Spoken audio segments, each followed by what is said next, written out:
주가의 향방을 알 수 있는 힌트, 기업에게 직접 듣는 IR 정보, 노다지 IR 노트에 있습니다. 고정 댓글을 타고 오세요. 그래서 제가 이제 그 연금 박사에서 항상 얘기하는 거는 평생 월급 500만 원 만들자.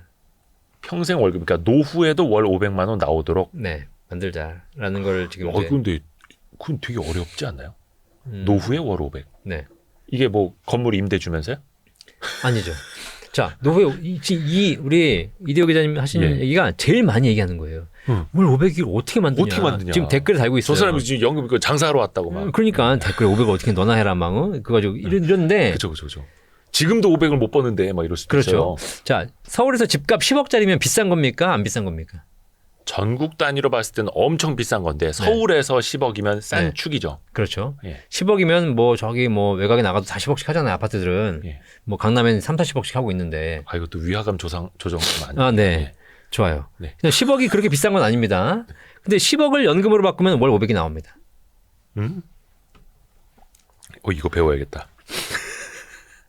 10억을 없애고 네. 10억을 연금으로 바꾸면 65세부터 월 500만 원씩 평생 받을 수 있는 구조를 만들 수 있어요. 잠시만요. 그럼 이게 연으로 따지면 6천인데요? 네. 그러면 16년간은 원금 쓰는 것이고 네. 그 이후부터는 이자 쓰는 거라고 보시면 돼요. 하기사 이제 6천이면은 10억의 6%네요. 네. 연 6%를 그럼 뭔가 꾸준히 수익을 내서 이 꾸준히 돈이 마르지 않게끔 마르지 않는 것이 원금을 소진해 가는 겁니다. 그러니까 투자의 개념이 아니라. 그렇죠. 물론 투자의 개념이라고 하게 되면 계속 6% 수익을 내야 되는 거지만 6% 수익은 쉽지 않잖아요. 예. 근데 원금을 소진해 가면서 간다면 한 3, 4%만 수익이 나줘도 가능한 겁니다. 자, 어쨌든 그럼 요거 기간은요? 기간은 평생. 그러면 또 운용이 필요한 거네요. 어찌됐든. 근데 이제 이거는 연금 보험 기준으로 보는 거예요. 종신연금 기준으로. 국민연금이나 주택연금이나 개인연금보험처럼 종신연금 기준으로 보시게 되면 10억과 월 500만 원의 종신연금은 비슷한 가치로 볼 수 있습니다. 그죠? 네. 자, 그런데 10억 아파트는 별게 아니라고 생각하면서 월 500만 원은 굉장히 높다고 생각해요. 네. 제가 지금부터 말씀드릴게요. 국민연금을 아까 제가 말씀드렸지만 꾸준하게 불입하신 분들이 연금 얼마 받는다고요? 30년간 꾸준하게 불입하신 분들이 지금 200만 원 넘게 받거든요. 네네. 근데 그거는 과거 세대니까 그렇다고 쳐요. 네. 자, 그런데 나는 그러니까 지금 나는 70년, 80년대 생겨가지고 그냥 꾸준하게 불입을 했는데 많이 불입은 못했어. 네. 그러면 나중에 국민연금 100에서 150만 원 받습니다. 네. 우리 이 기자님도 그 정도 받으실 겁니다. 그럴까요? 예. 네. 자, 그럼 국민연금만 가지고도 100에서 150이에요. 예. 요즘 맞벌이 하죠. 네. 곱하기 300이에요. 벌써. 네. 자, 맞벌이 안 한다 치고 내가 150만 원 국민연금이고요. 네. 직장생활 20년, 30년 꾸준하게 하면 퇴직연금을 받아 나옵니다. 네. 퇴직연금 적게는 1억, 많게는 2, 3억씩 받아 나옵니다. 그러면 그것도 한 달에 100만 원씩 연금으로 받을 수 있습니다. 자, 국민연금 150만 원, 퇴직금 150만 원, 네. 연금저축 IRP 있죠. 예. 이거 지금 연말에 세액공제 받는 게 기준이 연간 900이지 않습니까? 900만 원까지. 900까지 할 필요도 없어요. 네. 근데 한 달에 3, 40만 원씩 연간 3, 400만 원만 20년간 하시면 낸 원급이 8천이고요. 예. 수익까지 합치면 1억에서 1억 5천 가능합니다. 네. 그냥 20년 이상 투자하는 거니까. 그럼 여기서도 한 달에 100만 원 만들 수 있어요. 자, 제가 지금까지 하라고 한 거 국민연금 월급에서 띄어가는 겁니다. 내가 하는 게 아니에요. 퇴직연금 내가 하는 게 아닙니다. 회사에서 쌓아주는 겁니다. 나는 회사만 열심히 다니면 되는 겁니다. 네. 그리고 IRP 연금저축 국가에서 하라는 거 최소한으로만 한 거예요. 네. 이것만 가지고도 3, 400은 돼요. 근데 이렇게 얘기 들으면 항상 쉬워 보여. 네. 근데 왜 안 되느냐? 네. 관심이 없기 때문에. 안 했잖아요. 근데 이게 어떤 실력의 문제, 행운의 문제가 아니라 그냥 이거는 관심과 실행의 네. 문제입니까? 네. 부동산을 가지고 5억, 10억짜리 집을 우리가 만들 수 있는 가장 큰 이유는 우리는 어쨌든 집 한 채를 가져야 되겠다고 인생의 대부분을 부동산에 몰빵해 왔기 때문에 그 집을 갖게 되는 거잖아요. 뭐 깔고 앉아 있고 뭐 살아야 되니까요. 그렇죠. 네. 마찬가지 부동산과 연금이 같은 관점은 아니겠습니다만은 내가 부동산에 하는 관심만큼만 연금에 두고 있으면 그리고 그걸 최소한으로만 하고 그걸 꾸준하게만 할 수 있으면 그리고 거기다가 맞벌이 하게 되면 곱하기 2거든요. 예. 그러니까 500이라는 금액 자체를 다들 되게 크게 보시는데 저는 그게 금액적으로 높은 것이 아니라 관심이 없기 때문에 그러다. 연금은 관심이다. 네. 월 500. 이게 아직까지도 수긍을 못 하시는 분들도 분명히 계실 텐데 네. 일단은 관심을 갖고 하면은 된다. 이게 물론 이제 퇴직금 같은 것도 이제 중간에 정산 받으시는 분들이 또 계실 거고 뭐 이직하다가 또 그러니까요. 그게 문제예요. 퇴직금은 퇴직할 때 마지막에 노후에 쓰라고 연금으로 준비하고 있는 건데 이걸 왜 중간 정산하냐고요. 그래서 국가가 지금 퇴직연금 제도를 만들어가지고 중간에 사라지는 걸 막기 위해서 퇴직연금 제도를 만들어서 퇴직금 전부 IRP에다가 보관해라라고 만들었지 않습니까? 그렇죠. 네. 근데 그 IRP도 깨져. 세금 내고 깨져. 네. 그러니까 그게 문제예요. 지금 내가 한 3년 근속해가지고 퇴직금 1,000만 원 받아 나오는데 예. 이걸 깨버리는 거 얼마 안 되니까. 그렇죠. 그러니까 예를 들어서 뭐 한 3년 근속하면 IRP로 한 1,000만 원 쌓일 수는 있어요. 물론 이제 이거 직장이나 뭐 급여에 따라서 다르긴 합니다만. 네. 근데 이직할 때 보면은 네.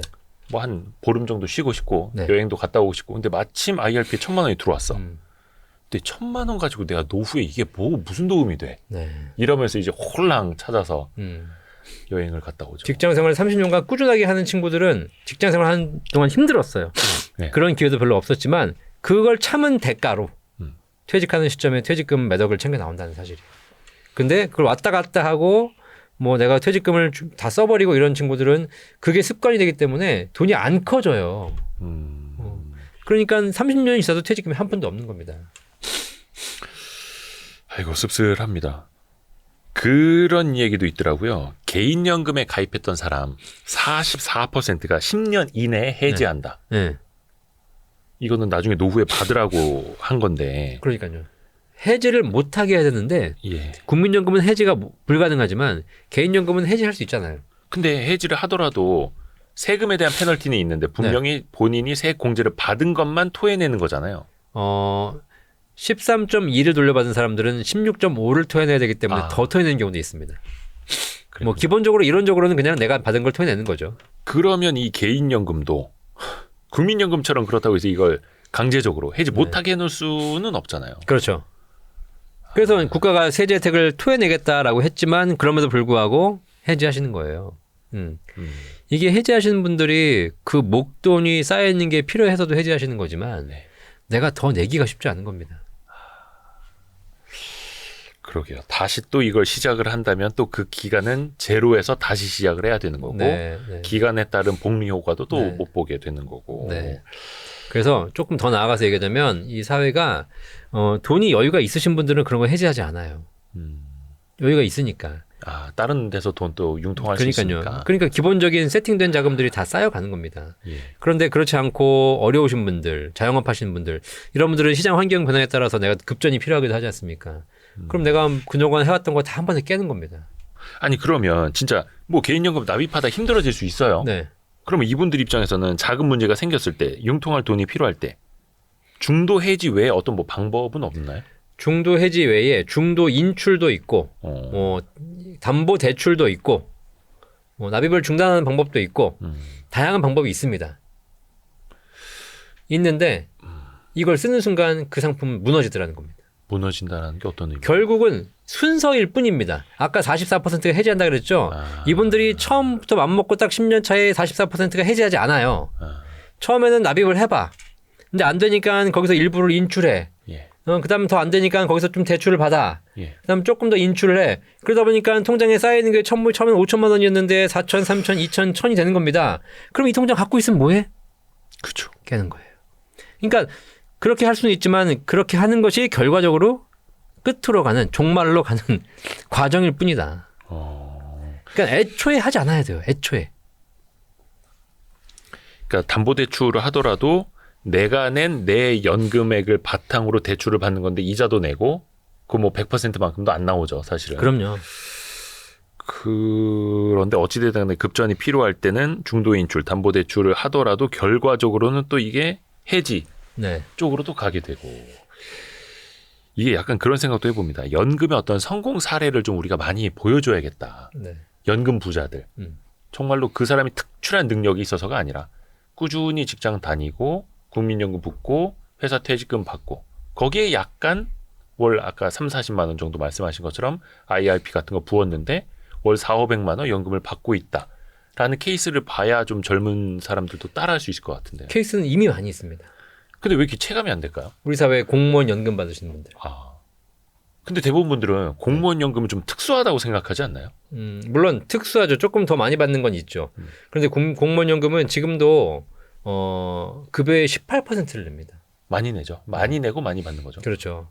그리고 그렇게 꾸준하게 60년대부터 꾸준하게 해왔던 제도이기 때문에 국민연금보다 거의 20년 가까이 제도가 빠르거든요.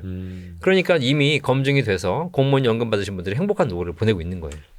그러니까 사학연금, 공무원연금, 그러니까 교직원연금도 그렇고 군인연금도 네. 그렇고 약간 좀 펑크가 나면은 재정에서 지원도 해주고. 그렇죠. 근데 그분들 입장에서는 남들이 국민연금 9%만 낼 때 이분들은 18%나 내면서 네. 많이 준비를 해왔던 거고 그것도 어떻게 보면 이제 공무원이 됐다는 이유로 강제적으로 된 거잖아요. 네. 강제가 좋은 그리고 공무원 연금 많이 받는다고 어떤 분들이 막 뭐라고 하시는 분들 계세요. 공무원만 네. 특혜 주는 거 아니냐. 근데 공무원은 일단 급여가 박봉이지 않습니까?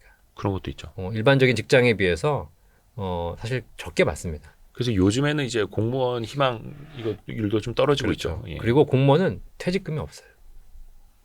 아, 퇴직금이 이제 별도가 없다. 퇴직 수당이라고 있는데 30년 재직하신 공무원이 퇴직 수당 받아 나와봐야 뭐 한 5, 6천 이렇게 받아 나오기 때문에 일반 기업에서 몇 억씩 받아 나온 거하고 너무 차이가 나요. 그러니까 공무원은 공무원 나름대로 할 말이 있는 겁니다. 내가 평생 국가를 위해 헌신했고 급여도 박봉이었고 퇴직금도 별로 없는데 공무원 연금이라도 있어야지. 근데 공무원 연금만 있어도 행복하더라는 겁니다. 그러면은 그러니까 공무원 연금 같은 경우에도 아까 월급의 18%를 떼어서 연금에 계속 이제 보험료로 붓는다. 급여에서는 9% 띄고 예. 국가가 9% 지원해주고. 9대 9. 네. 국민연금이 9%잖아요. 예. 내는 게. 본인이 4.5, 회사가 4.5. 그래서 어찌됐든 간에 2배. 네. 그러면 개인연금이지만 나도 공무원처럼 한번 해보겠다.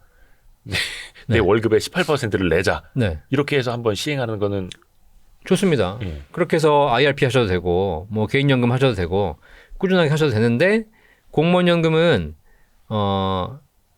내가 공무원을 하다가 예. 휴직을 한다 그래가지고 납입이 중단되지 않습니다. 아. 휴직을 해서 내가 1년간 못 내잖아요. 네. 복직하면 못 낸 거 더블로 내야 돼요. 뭔가 빚 갚듯이요? 그렇죠. 그러니까 안 낼 수 없어요. 그리고 중간에 내가 쉴 수도 없고 그걸 대출을 받을 수도 없고 일부를 뺄 수도 없습니다. 그렇게 하셔야 돼요. 하려면.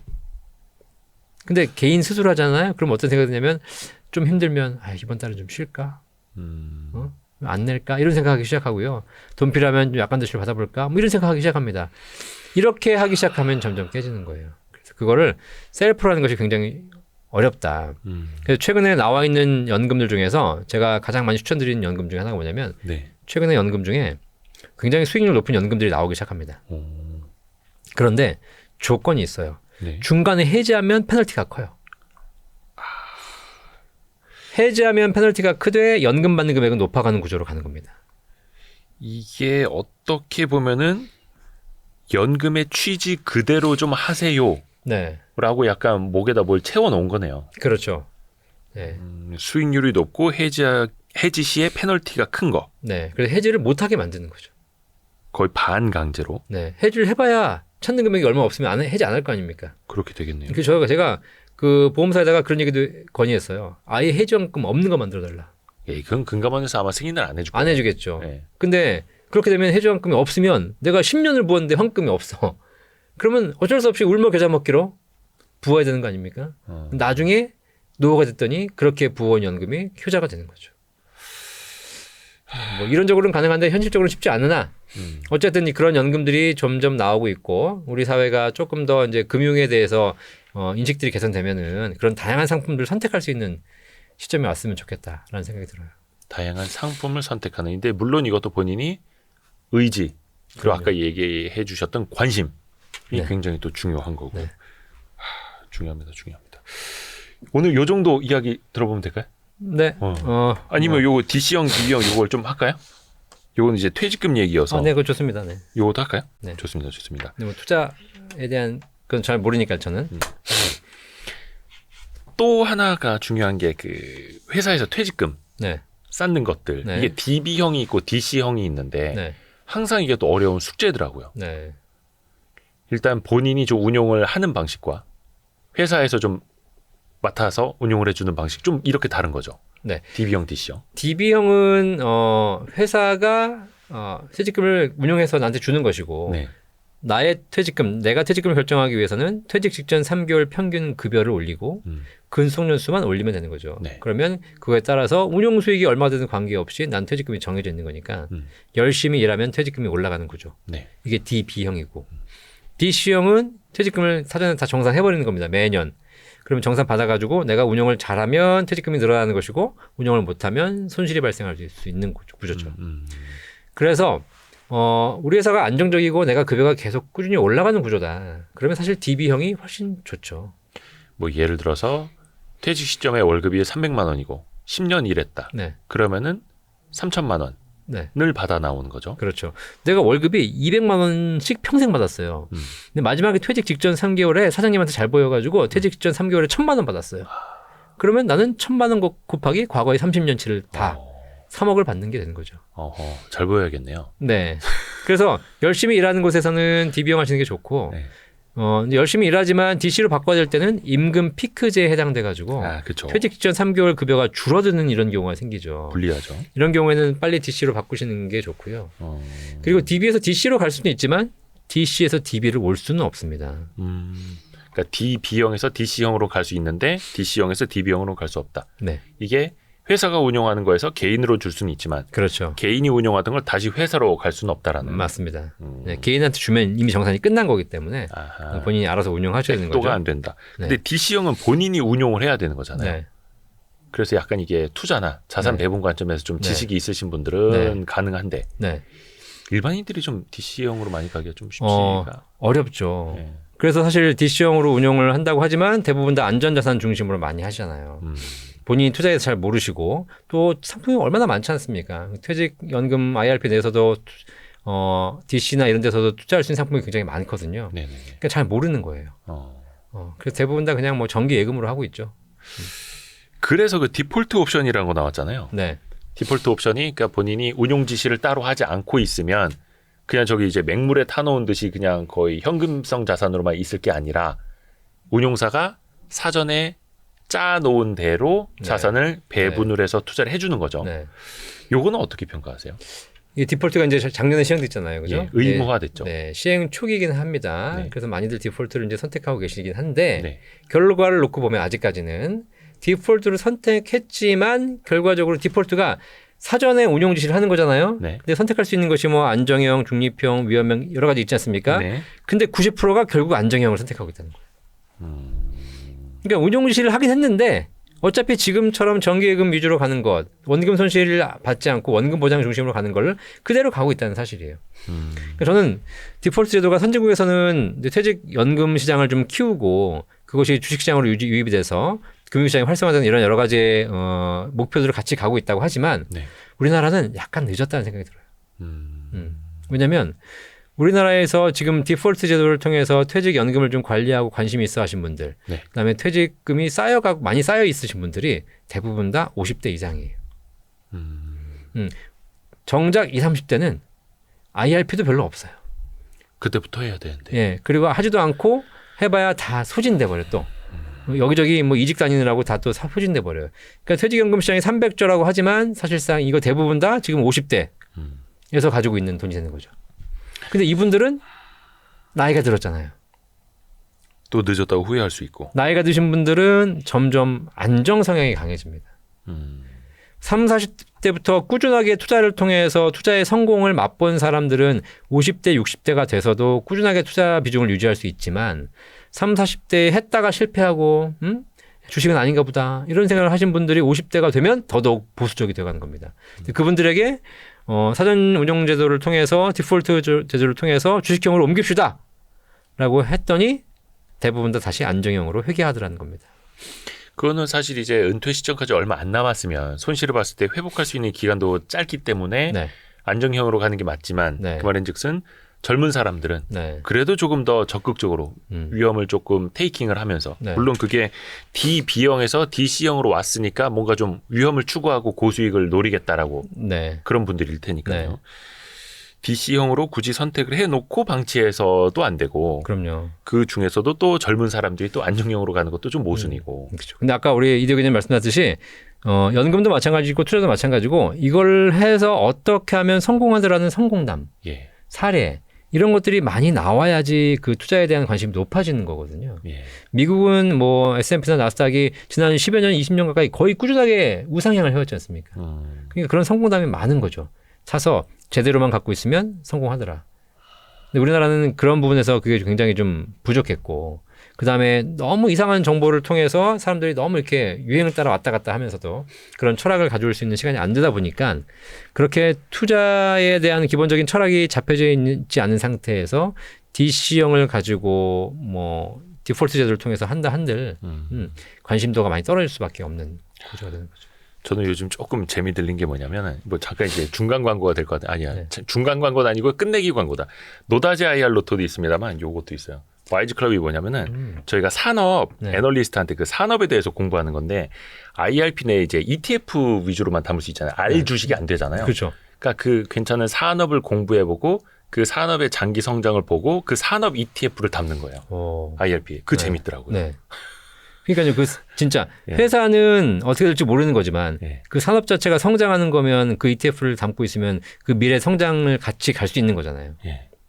그래서 최근에 저는 뭐 이렇게 방산 ETF라든지 반도체 ETF라든지 이런 식으로 또 해보고, 그러니까 본인이 관심을 갖는 게 중요한 것 같습니다. 맞습니다. 본인의 또 미래이기도 하고.